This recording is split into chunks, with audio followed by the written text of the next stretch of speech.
ਔਜ਼ੁਬਿल्लाहि मिनश्शैतानिर्रजीम बिस्मिल्लाहिर्रहमानिर्रहीम। ਲਓ ਵੀ ਸੱਜਣੋ, ਅੱਜ ਤੁਸੀਂ ਦੇਖ ਰਹੇ ਮਾਸ਼ਾਅੱਲਾ ਸਾਡੇ ਪ੍ਰਾਹੁਣੇ ਵੀ ਅੱਜ ਸਾਰੇ ਆਏ ਹੋਏ ਆ ਤੇ ਤਗੜਾ ਮੈਚ ਹੋਊਗਾ ਆਪਣੇ ਤਿੰਨ ਚੱਕ ਦੀ ਧਰਤੀ ਉੱਤੇ।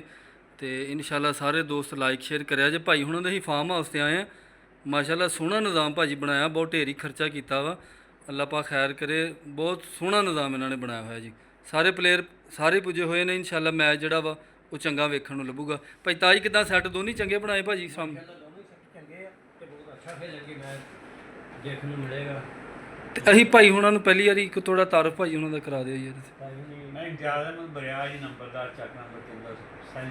ਅੱਛਾ ਅਸੀਂ ਭਾਜੀ ਤੁਹਾਡੀ ਗੱਲ ਟੋਕਦਾ, ਕਈ ਲੰਬੜਦਾਰ ਤਾਂ ਮੈਂ ਭੁੱਖੇ ਨੰਗੇ ਹੀ ਦੇਖੇ, ਤੁਸੀਂ ਤਾਂ ਬਹੁਤ ਸੋਹਣਾ ਆਪਣਾ ਡੇਰਾ ਵੀ ਬਣਾਇਆ, ਆਪਣਾ ਖਰਚਾ ਵੀ ਕੀਤਾ, ਫਿਰ ਸੋਹਣੇ ਜਾਨਵਰ ਵੀ ਸੋਹਣੇ ਰੱਖੇ ਆ। ਇਹ ਸ਼ੌਕ ਆ ਜਾਂ ਬਸ ਲੰਬੜਦਾਰੀ ਦੀ ਵਜ੍ਹਾ ਤੋਂ ਮਜਬੂਰੀ ਹੈ ਜੀ? ਨਹੀਂ ਜੀ, ਕੋਈ ਇਹਦੇ 'ਚ ਬੰਦੇ ਦਾ ਕਮਾਲ ਨਹੀਂ, ਅੱਲਾ ਦਾ ਨਿਜ਼ਾਮ ਹੈ ਜੀ। ਜਿਸ ਬੰਦੇ ਨੂੰ ਨਵਾਜ਼ ਦੀ ਉਹਦੀ ਡਿਊਟੀ ਕਰ, ਬਸ ਇਹੀ। ਚਲੋ ਮਾਸ਼ਾਅੱਲਾ ਬੜੀ ਗੱਲ ਹੈ ਜੀ, ਬੜਾ ਸੋਹਣਾ ਡੇਰਾ ਇਹਨਾਂ ਦਾ ਬਣਾਇਆ ਭਾਜੀ, ਬੜੀ ਮਿਹਰਬਾਨੀ ਜੀ।